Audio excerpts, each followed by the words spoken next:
Good morning बिंदास while fam, आप सब कैसे हैं? हम लोग बिल्कुल ठीक है और बहुत सारा काम कर रहे हैं।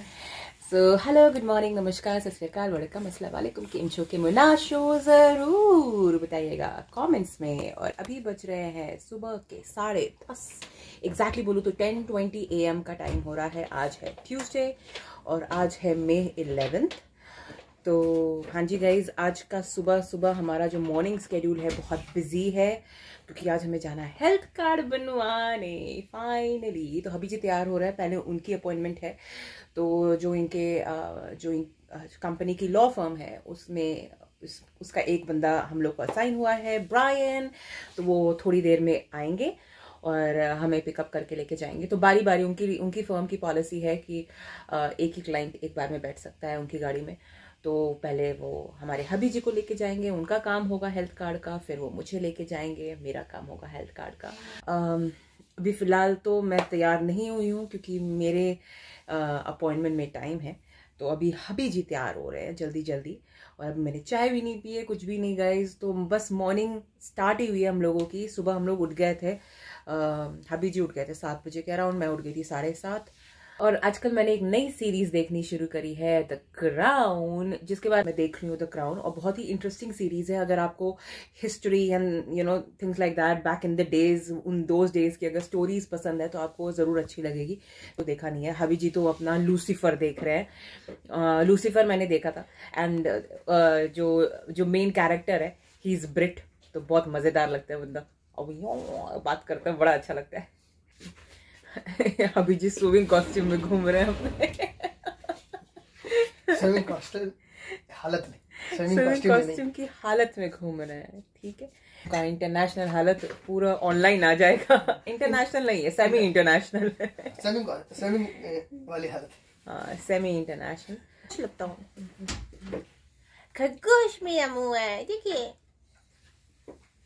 हाँ, अब मैं रेडी हो गया हूँ। ऐसे ही फोटो खिंचवाना होगा तो थोड़ा शना मना बन गए।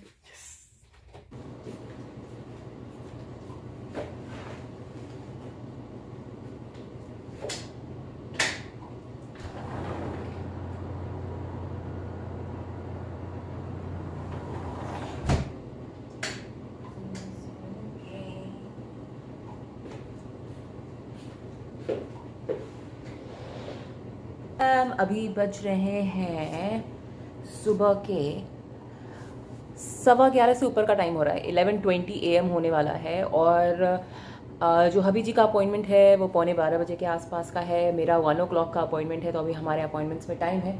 हबी जी जा चुके हैं क्योंकि ब्रायन आ चुका था। तो यस, काम स्टार्ट हो गया। मैंने चढ़ा दी है चाय, बन रही है हमारी कड़क चाय, जो कि बहुत ज़रूरी है। मौसम एक तो अच्छा सा हो जाता है ना, तो चाय का फ्लेवर ही अलग होता है। पता नहीं क्यों मुझे ऐसा लगता है। गर्मी में मुझे चाय वगैरह पसंद नहीं आती है, लेकिन जब ऐसा कूल मौसम होता है ना, तो चाय का अलग ही मज़ा आ जाता है। तो इसको थोड़ी देर हम कढ़ने देंगे अच्छे से, ताकि ये जो सारे इसमें होल स्पाइसेस हैं, जैसे अदरक, लौंग, कुछ लोग इलायची भी डालते हैं, मैं भी डालती हूँ कभी कभी इलायची, पर मैंने इस बार नहीं डाला है। और जो काली मिर्च है वो अच्छे से उसका फ्लेवर आ जाए, फिर उसके बाद मैं दूध डालती हूँ। अभी धूप है हल्की सी बाहर, अच्छा दिन है। ये देखिए, ये काम हबी जी का ही होता है हमारे। ये खोलेंगे और फिर ये जो कबर्ड है ये बंद नहीं होएगा नीचे। अगर उन्होंने गलती से वो कबर्ड खोल दिया, कुछ खोल दिया, तो उसे भी शट नहीं करेंगे। हबी जी ऐसे ही है, भुलक्कड़ हमारे हबी जी, भुलक्कड़ है हमारे हबी जी। इस तरह से मुझे अच्छी सी खुशबू आती है इसकी, तो पता चलता है कि ये ऑलमोस्ट प्रिपेयर हो गया है कि नहीं हो गया है। तो इसकी खुशबू अच्छी सी आ रही है। तो अब इसमें दूध डाल देते हैं। दूध को एक बार खौलाकर अच्छे से फिर हम लो फ्लेम में रख देंगे थोड़ी देर।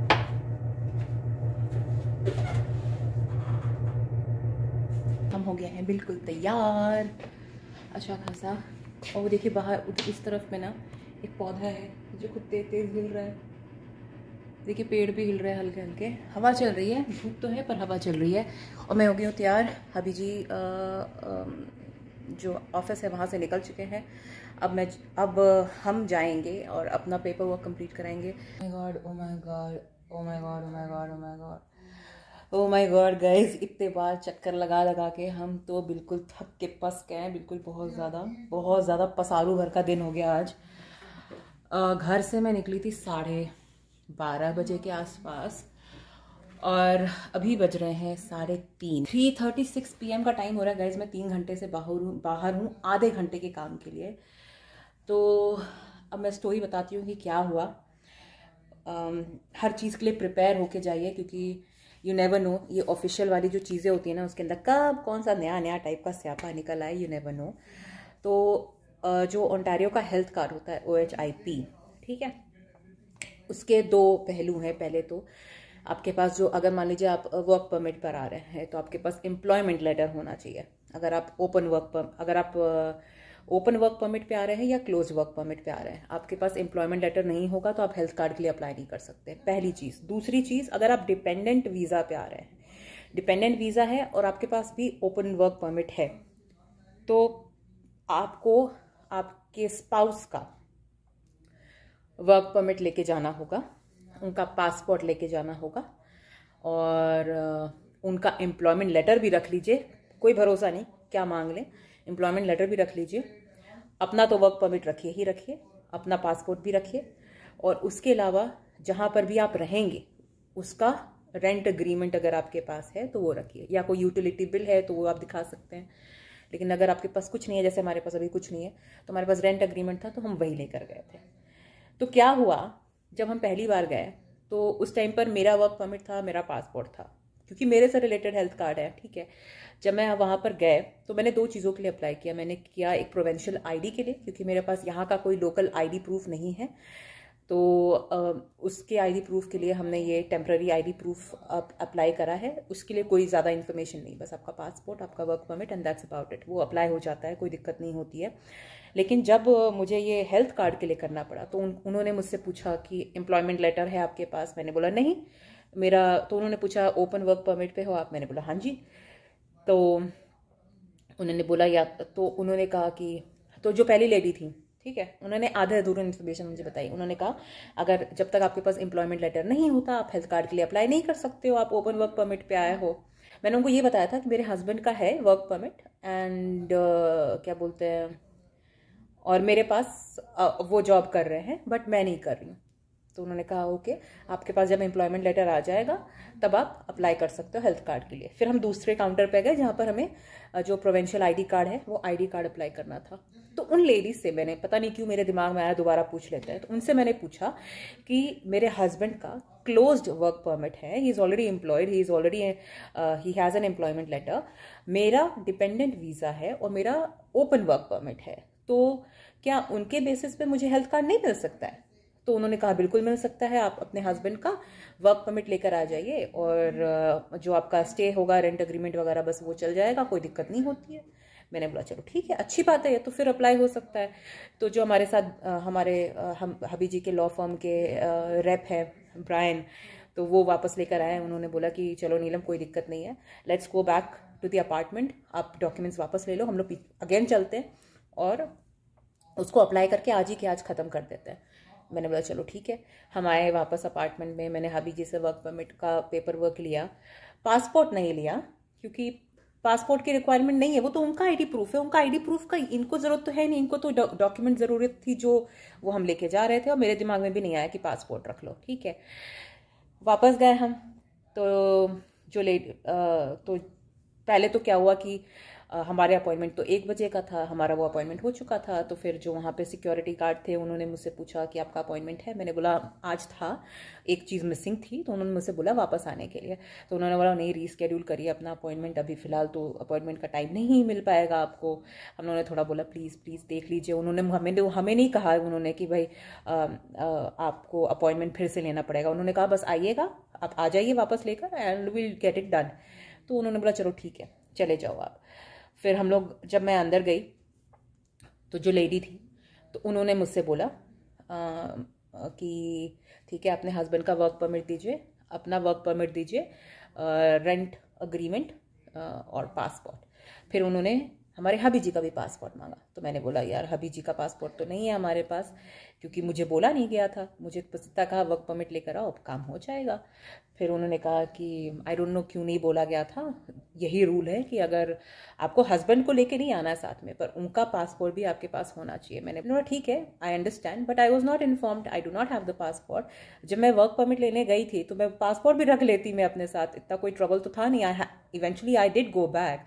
तो उन्होंने बोला कि चलो ठीक है कोई बात नहीं, एक वन टाइम एक्सेप्शन दे देते हैं, जब आप अगली बार रिन्यू कराने आओगे मेक श्योर कि आपके पास आईडी प्रूफ्स दोनों के हों, दोनों के वर्क परमिट हों या ऐसा कुछ। तो गाइस अगर आप फर्स्ट टाइम ओंटारियो आ रहे हैं तो ओंटारियो के हेल्थ कार्ड के लिए ये एक बहुत इंपॉर्टेंट चीज़ है। अगर आप डिपेंडेंट वीज़ा पे आ रहे हैं, ठीक है ना, आप डिपेंडेंट वीज़ा पे आ रहे हैं तो फॉर श्योर अपने स्पाउस का वर्क परमिट भी रखिए, एम्प्लॉयमेंट लेटर भी रख लीजिएगा, पासपोर्ट भी रख लीजिएगा, ठीक है। लेकिन अगर आप as an independent work permit पर अगर आप आ रहे हैं, ठीक है, तो आपके पास जब तक एम्प्लॉयमेंट लेटर नहीं है तब तक आप हेल्थ कार्ड के लिए अप्लाई नहीं कर सकते। आपके पास एम्प्लॉयमेंट लेटर होना ज़रूरी है, ये एक मैंडेटरी चीज़ है, तभी आप OHIP के लिए अप्लाई कर पाएंगे, रजिस्टर कर पाएंगे। और जब आप अप्लाई कर देते हैं तो 4 से 6 हफ्ते के बीच में आपका कार्ड जो है आपके रजिस्टर्ड एड्रेस पर डिलीवर हो जाता है। तो जो हम लोग ने एड्रेस दिया है, क्योंकि उन्हें रेंट एग्रीमेंट चाहिए था, एक और चीज़ जो OHIP है, जो हेल्थ कार्ड है, उसको आप Airbnb के एड्रेस पे नहीं मंगा सकते। हमारे पास तो खैर हमारा अपार्टमेंट फाइनल हो गया था, हमारे पास रेंट एग्रीमेंट वगैरह बन चुके थे, तो वो यूज़ आ गया। तो Airbnb का एड्रेस वो एक्सेप्ट नहीं करते हैं। इसके लिए आईडी प्रूफ के लिए कर लेंगे, प्रोविंशियल कार्ड के लिए, पर हेल्थ कार्ड के लिए नहीं करते। तो ये चीज़ भी ध्यान रखिएगा कि आप अपना अपार्टमेंट फाइनलाइज करने के बाद जब आपके पास रेंट एग्रीमेंट वगैरह आ जाए तब आप OHIP के लिए अप्लाई करिएगा। तो बहरहाल 3 घंटे की जद्दोजहद के बाद हम वापस आ चुके हैं। बस तो ये कहानी हुई OHIP के साथ, बड़ा वाला बड़ी दास्तां अजीब दास्तां और बड़ी दास्तां। बाजू में ग्रोसरी स्टोर है, वहाँ से हम लोग रस्क लेकर आए थे, जो इंडियन रस्क था जो हम लोग लेकर आए थे इंडिया से, तो वो तो ख़त्म हो गया। तो मुझे चाहिए, मुझे रस्क अच्छा लगता है इस चाय वाय के साथ, लेकिन जो लेकर आए हम कनेडियन, पूरा ऐसा लग रहा है वाइट वाइट मैदा। तो लेकिन वो खाने में बहुत वो लग रहा है, कच्चा कच्चा लग रहा था मुझे, तो मुझे अच्छा नहीं लगा। एक ही पीस हम खाए थे, हम दूसरा तो खाए ही नहीं। वहाँ पे मैंने डॉलरामा का स्टोर भी देखा, तो फाइनली डॉलरामा के बाहर से दर्शन हो गए, अंदर तो हम लोग गए नहीं। तो फाइनली हम लोग ने देख लिया कि कहाँ है, इट्स जस्ट वॉकिंग डिस्टेंस। तो एंड जस्ट बताने के लिए आप लोगों को, serviceontario.ca जो है वहाँ पर आप जा सकते हैं, अपॉइंटमेंट बुकिंग कर सकते हैं अपने OHIP OHIP कार्ड के लिए वहाँ पर। और ये कहाँ था, कॉलेज पार्क जो था, आई थिंक वहीं था एड्रेस, है शोना? हाँ, ये सर्विस कॉलेज पार्क के पास ही था। तो एक तरह का छोटा सा मॉल टाइप का है वो जगह, है ना? वो पूरी बिल्डिंग जो है उसमें बहुत सारी सर्विसेज चलती हैं, इसका भी ऑफिस है वही। तो सर्विस ओंटारियो भी वहीं पर है, एक पतली सी आली अंदर जाती है, उसी फ्लोर पे डॉलरामा है और वहीं पर सर्विस ओंटारियो भी है। तो सर्विस ओंटारियो की अपॉइंटमेंट आप ऑनलाइन बुक कर सकते हैं, कोई चलिए मैं फटाक से टोस्ट खा लेती हूँ। टोस्ट बहुत अच्छा नहीं, क्या चीज़, यही ना रस्क ना, वही तो बता रहे हैं। उसको ना थोड़ा सा बस उसको प्रॉपर थोड़ा बेक करने की जरूरत है। मुझे तो लग रहा है कच्चा ही छोड़ दिया उन्होंने आधे लेवल पे।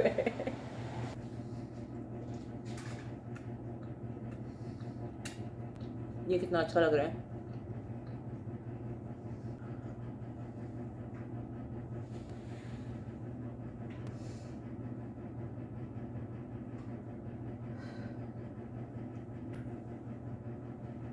अभी बज रहे हैं शाम के, कितने बज रहे हैं?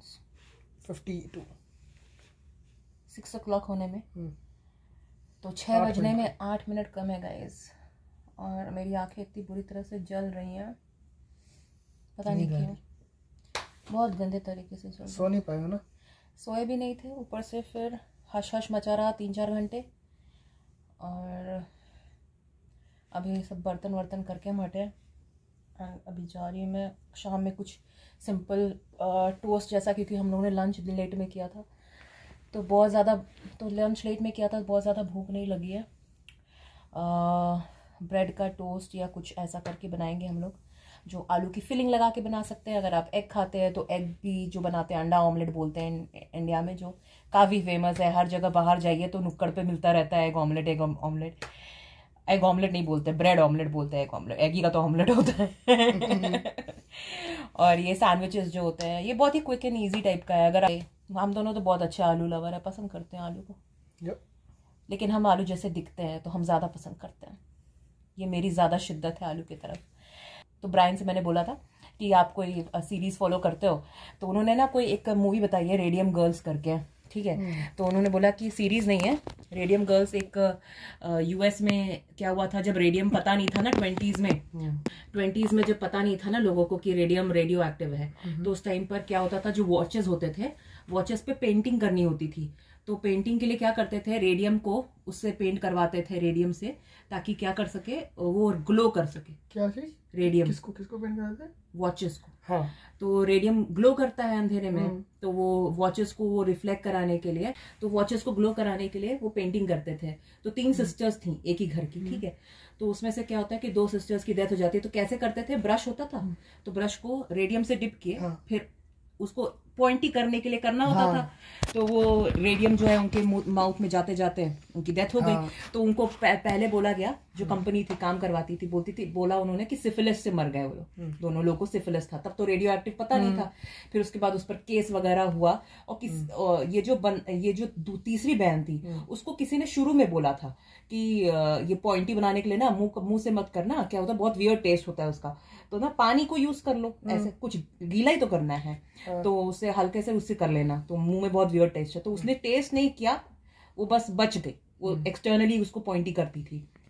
लेकिन जो उसकी 2 सिस्टर्स थी तो उनकी डेथ हो गई। फिर उसके बाद केस वगैरह हुआ, और बाद में उन लोगों को कॉम्पनसेशन मिला, कुछ है $10,000 का कुछ कॉम्पनसेशन। आई रिमेम्बर, मैंने पढ़ा था कि इन लोग का जो बॉडी थी जो अंदर जमीन में गड़ी हुई थी, तो उनके बाद में निकाला गया था किसी चीज के लिए, उनकी हड्डियां भी वो शाइन करती थी, लेकिन उनकी हड्डियों में रेडियम जम गया था। मैंने कहीं पढ़ा था, पता नहीं सही है कि नहीं, तो लेकिन हाँ समथिंग लाइक दिस। ये रेडियम गर्ल्स करके है मूवी, उन्होंने बोला कि रेकमेंड किया, बोला कि एक बार देखना, से बात होती है। लेकिन ये समझ में आ गया, इंडिया में जैसे होता है ना वैसे यहाँ भी होता है। मतलब सिविल सर्विसेज है तो समझ लो सारे चीजों में थोड़े स्यापे होते हैं, जैसे हम भी रहती है। तो देखो, या इंडिया हो या फॉरेन हो, बस ये होगा कि लोग हेल्प कर देंगे, लोग क्या कहते हैं, घूस नहीं लेंगे, और लोग बता देंगे ठीक है ये सब लेके आओ तो हो जाएगा। लेकिन जैसा इंडिया में होता है ना कि 4 चीज एक डॉक्यूमेंट नहीं है, चलो दूसरा लेके आओ, दूसरा जब हो जाएगा तब तीसरे पे आएंगे, अरे ये भी तुम्हारे पास नहीं है, फिर उसके लिए भागो। वो चीज यहाँ भी है, और काम एक के बिना भी हो जाएगा, लेकिन उनको चाहिए तो भाई वो मांगते हैं। कैसे आप बताते हो कि जब हम लोग एयरपोर्ट पे जाते हैं और कस्टम वाले होते हैं, अगर कस्टम वालों को मूड में आया तो वो 50 सवाल पूछ लेंगे, और अगर उनको मूड में नहीं आया तो 1 सवाल भी नहीं पूछेंगे, बस आपको छोड़ देंगे, जाएंगे जाने। तो वही हिसाब किताब, शायद मेरे को मूड वाला इंसान मिल गया था। लेकिन ये चीज हर जगह है, मैंने देखा है, मतलब कई जगह क्वेश्चन बेसिस पे होता है, कई जगह मूड पे होता है, लेकिन हाँ होता तो है ही कुछ हद। बस यहाँ पे ये है कि लोग आंसर कर देते हैं, हेल्प कर देते हैं। तो काफ़ी चीज़ें हैं गाइस, इसलिए आप प्री में तैयारी रखिए। अगर आप टोरंटो ओंटारियो आ रहे हैं और हेल्थ कार्ड के लिए अप्लाई कर रहे हैं, वर्क, यही मोटिव है हमारा ये वीडियो बनाने का, कि आपको इन्फॉर्मेशन हम दे दें कि सारी चीज़ें, वर्क परमिट, पासपोर्ट, आपका एम्प्लॉयमेंट लेटर, रेंट अग्रीमेंट, ठीक है, ये सब चीज़ें रख लीजिए अपने पास। जो मुंह उठाए उन्होंने मांगा, मुंह पे मार देना उनके। And people are by the way very very polite, very very nice. हर कोई आराम से आपसे बात करेगा, हर कोई आराम से आपको चीज़ें बताएगा। एक आध चीज़ें उनसे छूटेंगी भी, जैसे हर जगह होता है, तो कुछ नहीं, लेकिन मैं आपको बता दे रही हूँ, तो आप प्रिपेयर हो जाना। हमें कोई बताया नहीं था, तो हमें नहीं पता था। तो गाइज हम लोग अब बस टर्न इन करते हैं, अब 6 के ऊपर का टाइम हो गया है। मैं सोच रही हूँ इस व्लॉग का यहीं पर पूर्ण विराम देते हैं, और आज का भी दिन समाप्त होता है, एंड फिर मिलते हैं हम लोग आपसे कल विद अ चटपटेदार वीडियो। तब तक आपको क्या करना है, सब्सक्राइब कर दीजिए, अगर सब्सक्राइब नहीं किया है तो सब्सक्राइब करना बिल्कुल फ्री है। माता रानी की नोटिफिकेशन बेल टिंग टिंग टिंग इसे जरूर क्लिक करिए, ताकि आपको मेरी नोटिफिकेशन आती। कमेंट करिए ताकि आपको पता चलता रहे, ताकि मुझे पता चलता रहे कि आपको कंटेंट पसंद आ रहा है। कोई क्वेश्चन या सजेशन है तो भी बताइएगा, आपके क्वेश्चंस के सारे रिप्लाई करती हूँ मैं, आपको पता है ना, आपको पता ही होगा। और उसके अलावा शेयर ज़रूर करिए, ताकि आपके फ्रेंड्स और फैमिली भी हमसे जुड़ जाए, और यूं ही बिंदास वाइल्ड फैम बढ़ती जाए, बढ़ते जाए। तब तक आपकी क्यूट क्रेजी इंडियन यूट्यूबर नीलम नायक लेती है अलविदा। फिर से मिलती है बहुत जल्द एक चटपटेदार वीडियो के साथ। तब तक आप अपना ध्यान रखिए, अपनों का ध्यान रखिए। स्टे बिंदास, stay well, stay safe. Loads of love. Thanks for watching guys. Tune in very very soon. Bye bye.